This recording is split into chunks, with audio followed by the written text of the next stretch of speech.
সবার কাছ থেকে আমি মাপ চাইতেছি। আমার যে জয়সরে যাওয়ার যে ভিডিওটা, ওই ভিডিওটা আমি ডিলিট করে দিছি। সবাই আমারে ক্ষমা করে দিবেন, কারণ আমার করার কিছু ছিল না। ওই ভিডিওতে আমার আম্মু ছিল, তো আমার আম্মুরে আমি একটু দেখাইছিলাম। তো ওইটা নিয়ে আমার ফ্যামিলি, আত্মীয় স্বজন সবাই অনেক যন্ত্রণা দিতেছে আমারে, যে আমার আম্মার ভিডিওতে দেখা গেছে। তো এই জন্য আমি ওই ভিডিওটা ডিলিট করে দিছি। কারণ আমি ওইভাবে ভাবি নেই যে আমার মারে দেখা গেল হয়তো সমস্যা হইব, বা আমার মা ভিডিওতে ছিল, ওইটাই সবচেয়ে বড় সমস্যা। তো আমি যখন ইউটিউব চ্যানেলটা খুলি, এটা আমার নিজের ইতেই খুলছি। ওইটাতে আমার কারো সাপোর্ট ছিল না, আমার ফ্যামিলির থেকেও না, আমার আত্মীয় স্বজনের থেকেও না, শুধু আমার মেয়ে ছেলে ওদের ইয়াতে আমি এই চ্যানেলটা খুলছি।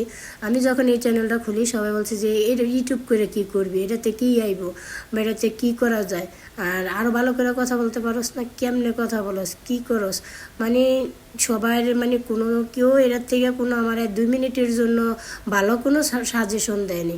আমি এটা বন্ধ করে দিতাম, মানে আমি আমার বংশের নাম ডুবাইতেছি, মানে ওইরকম অনেক